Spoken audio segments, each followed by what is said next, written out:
Welcome back to New Video to my people. Today, I just want to talk about imagination, imagining a nation.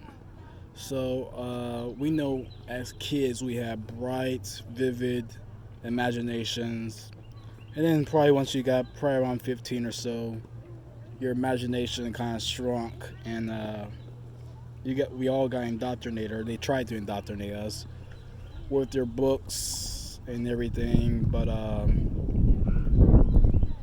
we still until I'm pretty sure everyone's still probably under 30 watched your movies or animation movies such as like the Marvel, the DC, the Star Wars, Star Trek, all that type of stuff, and just any old type of movie like a action movie, such as like uh, space movies and all that type of stuff, old cartoons, uh, and then they tried to make it seem like when we get to around high school or so, they wanted to shrink our imagination, and especially once you get out of college or you get to about 25 or so, it's basically like you go to a job. They want you to go to a job, and that's it.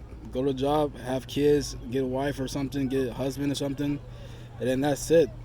And then your life basically stops at 30, and you just do straight. Put your head down, go to work, go get a couple days on the weekend, enjoy your time, or complain about work and everything. It's just a totally messed up system. But a lot of people are confined into these boxes.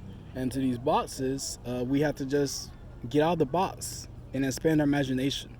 Like I went to go ask like my 5 year old cousin. I said, "Where do you go when you go to sleep?"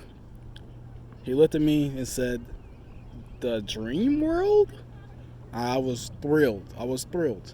And now I go ask a 45-year-old person this. And he said, "I go to bed. I go to bed. What are you talking about?" That's the imagination I'm talking about.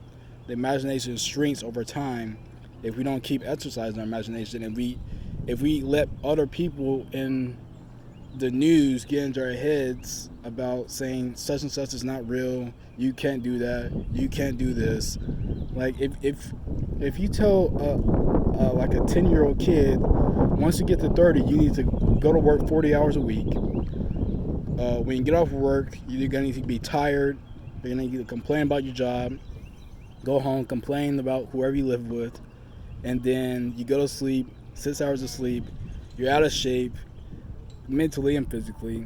I mean, they will look at you like you're crazy. Now, if you tell a 10-year-old kid, what do you want to be when you grow up? Hopefully, they don't come and start already saying they want to get a degree in some business management and just a bunch of adult stuff, because adults are just boring. As simple as that. Like I have a hard time holding a conversation with like a person who's like 30 years old and does everything by the book. It gets very boring. I'm more likely to have a good conversation with someone who's homeless on the street, or someone who's under the age of 20, 25 years old. Especially that toddler to a high school age, phenomenal. They have young, bright imaginations, and everything seems possible to them. But then we just the society and their parents and the TV and these bogus books just try to confine and put you in a box, such as people who don't like to just side with everything what the news says. They get called a conspiracy theorist. They get called crazy by their family members, and because they have their own independent thought. Independent thought is like a no-no when it comes to you know reality, I'm not a fan of that. I always had an independent thought myself, and I always do whatever I feel like is right, uh, and I don't let anyone infiltrate that, even if we're being such as like the mask thing. Like I don't understand. Like people are outside at the park, walking a trail with a mask on. I just don't understand. But once that news or whoever has been infiltrating that mind, putting fear in there, you I guess you would have to wear a mask because you're just scared.